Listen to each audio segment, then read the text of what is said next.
Hi everybody! Today we are going to read the book, The Invisible Boy, written by Trudy Ludwig, illustrated by Patrice Barton. Can you see Brian, the invisible boy? Even Miss Carlotti has trouble noticing him in her classroom. She's too busy dealing with Nathan and Sophie.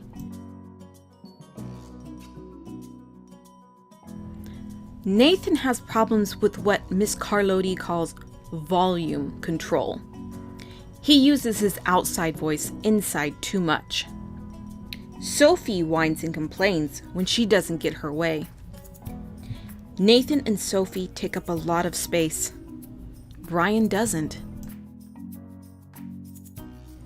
When the bell rings for recess, Mika and JT take turns choosing kids for their kickball teams.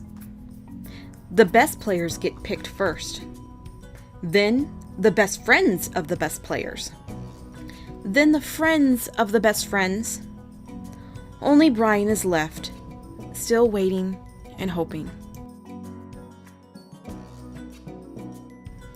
JT glances in Brian's direction and, just as quickly, looks away. "We've got enough players for each team," he tells the others. "Let's play ball."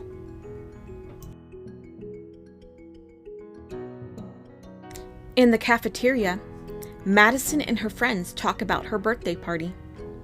"The rope swing over the pool was awesome," says JT. "Yeah, so was the water slide," adds Fiona. "That was the best pool party ever." "I'm so glad you guys had fun," says Madison. Everybody did except Brian. He wasn't invited. At choosing time, while the other kids play board games and read, Brian sits at his table, doing what he loves to do best. He draws fire-breathing dragons scaling tall buildings. "Thank you for toasting my marshmallow!" Space aliens locked in intergalactic battles. "I got you now!" Greedy pirates digging for treasure. "Crackers! Arrgh! Yay!" And superheroes with the power to make friends wherever they go. "Hi! Hi, friend. Have a cookie." On Monday morning, Miss Carlotti introduces Justin, a new student, to the class. Brian smiles shyly at him. Some of the other kids sneak looks at Justin, trying to figure out if he's cool enough to be their friend. They haven't quite made up their minds yet. At lunch, Madison and JT watch Justin eat with chopsticks. "What's that?" asks Madison as she points at Justin's food. "It's bulgogi." What?" "Bulgogi. It's Korean barbecued beef. My grandma made it for me. It's really good. Do you want to try some?" "There's no way I eat bulgogi." And the kids laugh. All of them. That is, except Brian.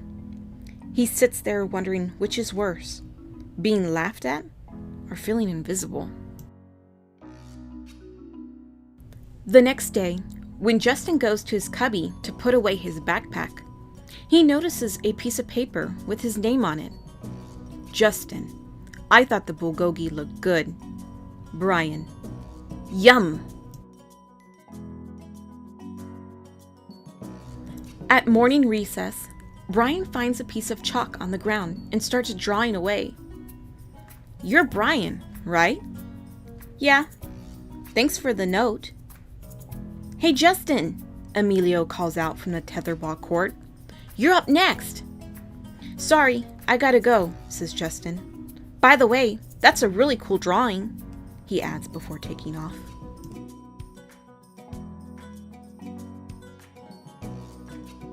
Back in class, Miss Carlotti asks the kids to team up in 2s or 3s for a special project.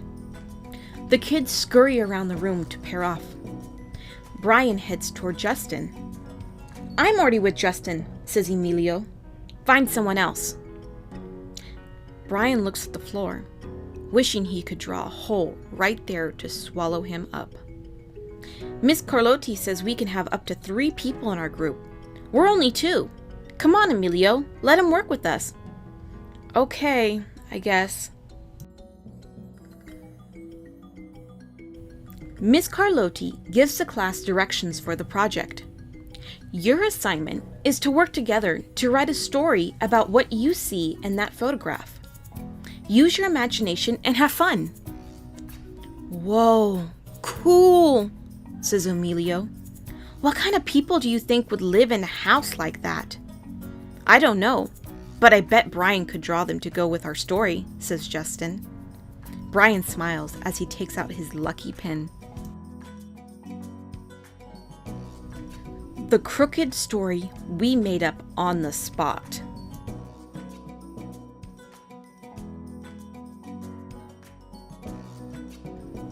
It's lunchtime again. Brian's least favorite part of the day. Another 20 long minutes of kids talking and laughing with everyone else but him. Brian! He hears someone shout. Hey, Brian! Over here! Brian turns and sees Justin waving him over. Emilio nods at Brian as he makes room for him at the table. Cookie? Thanks!